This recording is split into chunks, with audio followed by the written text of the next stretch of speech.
Let's get the thoughts of Brian Geltzeiler, our 120 Sports NBA analyst, joining us here on the Morning Run. Geltsy, welcome, as always.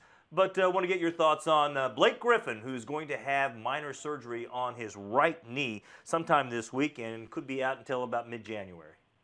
Yeah, I will say this, Michael. I do believe that when it comes to Blake Griffin and what the Clippers went through with him injury-wise last season, how long it took for him to heal in the offseason, I don't know if there's any such thing as minor surgery when it comes to Blake Griffin. Good point. And if I'm the Clippers, yes, I heard what you said before, and you're right. If you're going to get it done, let's get it done now.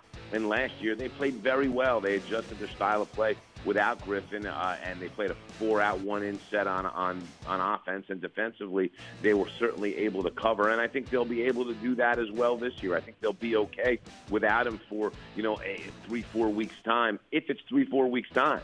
And that's the thing. When it comes to Blake Griffin, it's hard to trust time frames when it comes to injuries. And when you look at the Clippers, granted, they started out the season like a house of fire, one of the best defensive teams in the league. They've certainly come back down to earth a heck of a lot since then. And, you start to wonder, maybe this is the beginning of the end of the era, because we know that Griffin's in a contract year. We know that Chris Paul's in a contract year. The Clippers have committed to try to run it back with this group. But if you don't get a healthy Griffin back, you need all hands on deck if you have a chance to beat San Antonio in a playoff series. I don't know if they could beat Golden State with all hands on deck, but certainly if you want to get to a conference final, you're going to have Blake Griffin to do that. So for the Clippers, quite frankly, as much as they can spin it as positive as they want, hey, we're getting this over with, it's minor, he's going to be fine.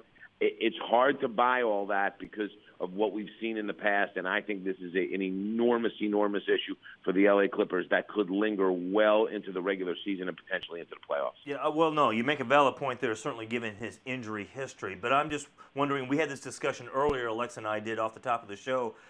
I'm not sure even if Blake Griffin is healthy through this stretch run, and when you kind of project to the end of the season, do they do any better than third in the West, and do they fall any more than fifth in the West? I mean, they're kind of where they are, and I don't know if that matters if Blake's there or not. Well, I think third and fourth matters a ton, because here's the thing. The Clippers 2 seasons ago were able to beat the San Antonio Spurs in a first-round playoff series in 7 games and advance to the second round. And I certainly do think the matchup for this Clippers group is much better against San Antonio than it is the Warriors. Now, maybe you want to tell me they've fallen to 4 and they catch a break and the Spurs end up finishing ahead of the Warriors. That's absolutely a possibility, and it's certainly on the table. But the more likely scenario is that the Warriors win the conference. And if the Warriors win the conference and you want to get to a conference final, 4 seed's death. 4 seed's terrible, because you're going to face them without home court in the second round. And I think the Warriors, I do not like the way the Clippers match up with the Warriors at all. I think the Warriors dispose of them pretty easily. So if you're the Clippers, yeah, I don't think it's a matter of 3, 4, 5 not meaning all that much. I think it means a ton. I think this 3 seed is major, and let's be frank about it. The way Houston has played, the way they've performed, the fact that they've been healthy a good portion of the season. Beverly's the only guy they've really missed for any kind of meaningful amount of time. Houston's dangerous here, and this is not well timed for the Clippers from that standpoint, because I will tell you this: if the Clippers plan on advancing to a conference final, they will not do it unless they are the 3 Yeah, seed but or Geltz, higher. you're going to have to go through the Warriors and the Spurs regardless. You're going to have to go through the Warriors and the Spurs. Michael, here's the thing, and it's funny. I had this conversation with Jeff Van Gundy on my radio show on Friday. It's not championship or bust for the Clippers.